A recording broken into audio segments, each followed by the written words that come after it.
Hi, I'm Dorothea Hendriks, your presentation skills trainer. Last week, we talked about 5 conversation don'ts, things you don't want to do when you're trying to build a relationship with someone that you're just getting to know.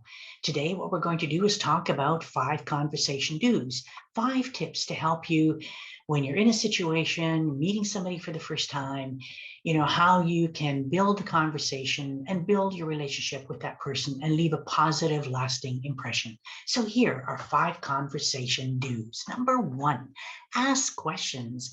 Open-ended questions. Closed-ended questions are those questions that just require a one-word answer. Yes, no, maybe. Open-ended questions are questions that allow the person to answer in 2, 3, 4 sentences. For example, why? Why did you decide to write your book? Or where do you think you're going to be moving to next? Or what? It could be what? What did you do when you heard the news? So these types of questions engage and they allow the person to give a fuller answer for conversational flow.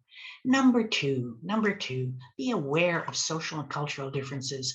Our world has grown so small. There are so many different communities, cultural differences, customs that we need to be aware of. And so when we're speaking with somebody, or if English is not their first language, or whatever the language is that they're speaking, that we encourage them, we help them, and engage them in a way that is comfortable for them and respects where they're coming from, what they stand for, and who they are. So be aware of social and cultural differences. And number 3, give your conversation partner your undivided attention. This means, eye contact. It doesn't mean you're going to be bug-eyed looking at them, but the way we have conversations, we look at people and then we're going about thinking. So eye contact, smile, nod if you're in agreement, your body positioning, let it be open, let it be facing the person. You don't want to look this way and have a conversation like this. So make sure that you're giving your conversation partner your undivided attention in how you stand, how you express yourself, and in your language and what you're saying in return. Number 4, be sincere.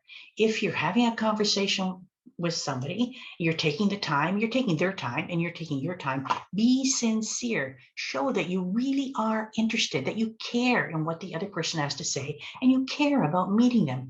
A few years ago, I was at an event, and somebody I hadn't seen for a long time. I didn't know very well, and I didn't know this person very well, but tapped me on the shoulder. Now, I had been facing the front of the conference room. He taps me on the shoulder, and so we begin a bit of conversation. And every once in a while, a few seconds, he takes a few steps to his left. I follow so that we can keep the eye contact going. And the next thing I know is I'm facing the back of the room, and he's facing the front. We had completely switched positions. And as he was facing the front, now that he was there, his 100% attention was zeroed in right at the front entrance. And I seemed like a few seconds later, somebody came in and he said to me, "Oh, I see the person that I was waiting for." And he just left. Whoa, was that rude or what? I didn't know him very well before this conversation began, and I certainly have no interest in having any further conversation with him, even if I happen to see him at another event. Be sincere. Show 100% that you care. If not, then excuse yourself from the conversation and move on elsewhere. Which brings me to number 5. Number 5, exit with grace. Anytime you need to leave a conversation, which you will do, because usually at events we want to meet a few people. We don't want to be just having a conversation with one person the entire time. And so when you want to move on, you exit with grace. And that could be you change your body positioning, you change your voice, the tone of your voice, you change your eye contact, you break eye contact. And so what you can do, for an example, to exit with grace is to see somebody else you know and introduce the two people, introduce your conversation partner to someone else that you know.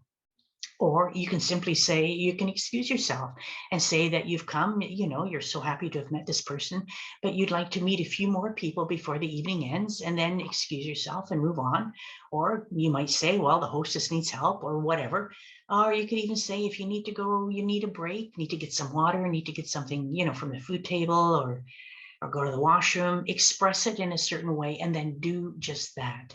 Never ever say you're going to go out to make a call or to do something and then wander over and talk to somebody else. If you're not following through on what you say you're going to do when you leave your conversation partner, you will be losing integrity. Your word. And that means an enormous amount.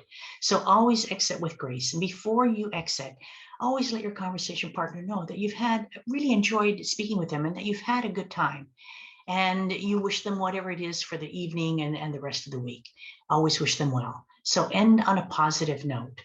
So it's through conversations we get to know each other. And so with these 5 tips, number 1, ask questions, ask open-ended questions. Number 2, be aware of social and cultural customs. Number 3, make sure that you've got your partners, you give your partner undivided attention.